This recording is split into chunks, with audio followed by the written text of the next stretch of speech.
मसूड़ी police का कहना था कि आरोपी की बहन ने जहानाबाद के रहने वाले अरुण कुमार से अंतरजातीय विवाह किया था। इस बात से ऋतिक नाराज रहता था। कई बार उसने अपनी बहन को रिश्ता तोड़ने को भी बात कही। बहन द्वारा इनकार करने पर उसने अरुण को रास्ते से हटाने का फैसला लिया। घटना के दिन अरुण और आरोपी ऋत्विक स्कॉर्पियो पर सवार होकर के बिहटा के जहानाबाद लौट रहे थे। रास्ते में ऋत्विक ने अपनी बहनोई अरुण के सिर में 2 गोली मारी, जिससे अरुण की मौत हो गई। घटना के बाद ऋत्विक फरार हो गया, जिसे पुलिस ने गिरफ्तार कर लिया। आरोपी ने पुलिस के सामने अपना गुनाह कबूल कर लिया है। क्या मामला सर, कैसे पूरे मामलों को उद्भेदित किया गया? ये दिनांक 13 जून की एक घटना है, जिसमें कि जहानाबाद में रहने वाला एक जो युवक है वो अपनी पत्नी के साथ में और अपने साले के साथ में बिहटा से जा रहा था जहानाबाद की ओर में। और यहाँ पर ही जो खराट पंचायत है, खराट पंचायत के पास में एक स्कूल पड़ता है, वहीं पर ही जो इसके साला था, जो साले ने ही गोली मारकर फरार हो गया था। तो जो अब हमने लगभग 3 महीने के बाद में इसमें जो हमने अपने छापामारी जारी रखी और इसमें चीज़ें कुछ जो अहम जो तथ्य है वो सामने आए। मूल रूप से बात यह है कि जो ये व्यक्ति था, जो प्राथमिक अभियुक्त बनाया गया था ऋत्विक कुमार, इसकी बहन का जो प्रेम प्रसंग है इस व्यक्ति के साथ में था जिसकी मृत्यु हुई है। ये व्यक्ति SC/ST समुदाय से था, तो ये एक अंतरजातीय विवाह था।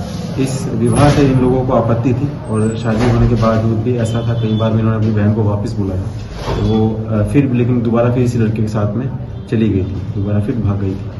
तो इस चीज से ये जो व्यक्ति था ये ज्यादा शुभ था। और जब इन्होंने जून की जो घटना है इसमें इन्होंने झांसा देकर इस व्यक्ति को जो उनकी मृत्यु हुई है, इन्हें वहां पर बिहटा में बुलाया था, खरीदारी करने के लिए डॉक्टर दिखाने के बहाने से बुलाया गया था। वहां पर बुलाया और कई बार इन्होंने अपनी लोकेशन वहां पर चेंज करी।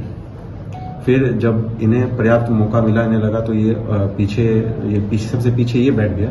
जो इसकी जो बहन थी वो बीच वाली सीट पर लेट गई थी और जो मृतक था वो ड्राइवर से बगल वाली सीट पर बैठा था।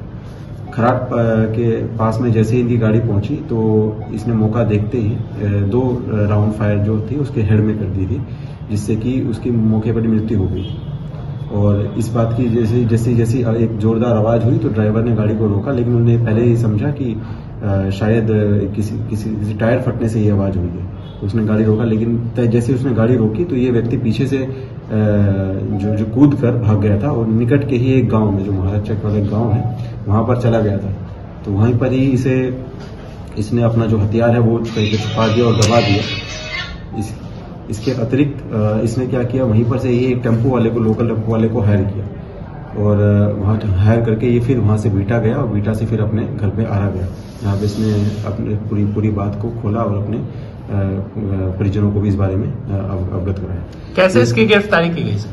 इसकी गिरफ्तारी अहमदाबाद से हुई है, अहमदाबाद फरार था। तो इसके अलावा इसके घर के 3 अन्य लोगों के ऊपर भी प्राथमिकी अभियुक्त में बनाया गया था, जिसमें कि इसके पिता थे और इसके भाई था, उसकी मदर भी थी। इसके अलावा इसकी जो बहन है उस पर भी आशंकाएं जता जा रही थी कि क्या